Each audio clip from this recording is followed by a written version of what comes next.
Bagyong Esther, pumasok na. Naging ganap na bagyo at pumasok na sa PAR ang low pressure area sa kanluran ng Ilocos, at tinawag na Bagyong Esther, ang ika-5 bagyo ngayong taon at unang bagyo sa buwan ng Hunyo. Inaasahang kikilos patungo sa direksyon ng Southern Japan ang Bagyong Esther, ngunit ilang araw na nito pinapalakas ang habagat na nagpapaulan sa western sections ng Luzon, kabilang ang Pangasinan, Ilocos Norte, Ilocos Sur, Lonayon, Zambales, Bataan, at Occidental Mindoro. Sa Metro Manila at Calabarzon naman, asahan ang maulap na panahon na may paminsan-minsang ulan dulot ng habagat na hinahatak ng Bagyong Esther. Yellow Warning Alert, habagat, nagdudulot ng malalakas na ulan sa ilang bahagi ng Central Luzon. Patuloy na nakararanas ng pag-ulan ng ilang bahagi ng Central Luzon, bunsod ng pinalalakas na habagat.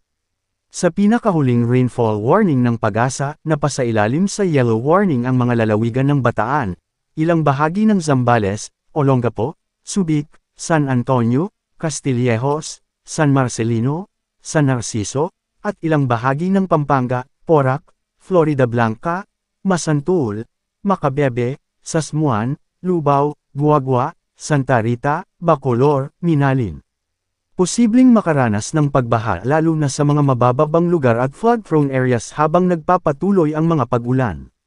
Samantala, inaasahan naman ang light to moderate rains na may paminsan-minsang malakas na buhos ng ulan sa Zambales, Botolan, Cabangan, Candelaria, Iba, Masinloc, Palawig, Santa Cruz, San Felipe, Nueva Ecija, Cuyapu, Talugtug, Gimba, Nampikuan, Licab, Gapan, San Isidro, Cabiao, San Antonio, Jaén, Zaragoza, Aliaga, Quezon, Santo Domingo, Muñoz, Talavera, Cabanatuan, Santa Rosa, San Leonardo, Peñaranda, Bulacan, Baliwag, Pulilan, Kalumpit, Hagonoy, Paumbong, Malolos, Claridel, Bulacan, Giginto, Balagtas, Bustos, Pandi, San Rafael, San Miguel, San Ildefonso, Cavite, Ternate, Maragondon, Naik, Tanza, Magallanes, Batangas, Nasugbu, Lian, Calatagan, Tuy, Balayan.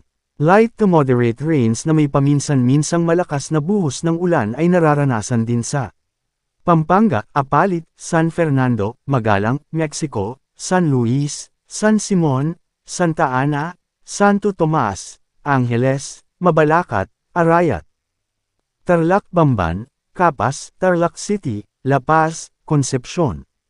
Maaaring magpatuloy ang mga pag-ulan sa susunod na 3 oras at makaapekto rin sa mga kalapit na lugar. Pinapayuhan ng publiko na maging alerto at bantayan ang mga susunod na weather advisories ng PAGASA. Don't forget to subscribe.